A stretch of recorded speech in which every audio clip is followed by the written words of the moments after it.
Tirurangadi today news അപ്ഡേറ്റിലേക്ക് സ്വാഗതം. വാക്കുകളിൽ നിറയുന്ന സംശുദ്ധിയും കാലം കോർത്തിണക്കിയ കരകൗശല വിദ്യകളും പെണ്ണഴകിൽ തീർക്കുന്ന നവീനത അത് ആമിയ ഗോൾഡൻ ഡയമണ്ട്സിനല്ലാതെ മറ്റാർക്കും നൽകാനാവില്ല.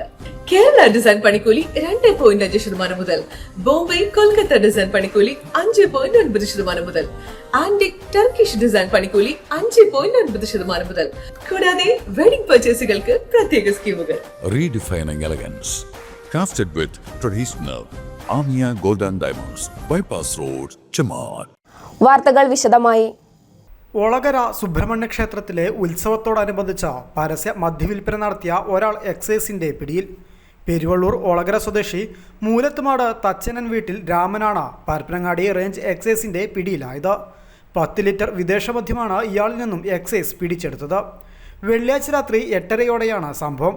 ഒളകര സുബ്രഹ്മണ്യ ക്ഷേത്രത്തിലെ ഉത്സവത്തോടനുബന്ധിച്ച് പരസ്യ മദ്യവിൽപ്പന നടക്കുന്നുവെന്ന രഹസ്യവിവരത്തിന്റെ അടിസ്ഥാനത്തിൽ പരപ്പനങ്ങാടി റേഞ്ച് എക്സൈസ് ഇൻസ്പെക്ടർ ഷനുജ് കെട്ടിയും സംഘവും നടത്തിയ പരിശോധനയിലാണ് രാമൻ പിടിയിലായത്.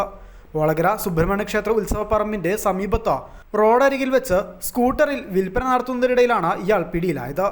അരയിലും സ്കൂട്ടറിന്റെ സീറ്റിനടിയിലുമായാണ് ഇയാൾ മദ്യം സൂക്ഷിച്ചിരുന്നത്.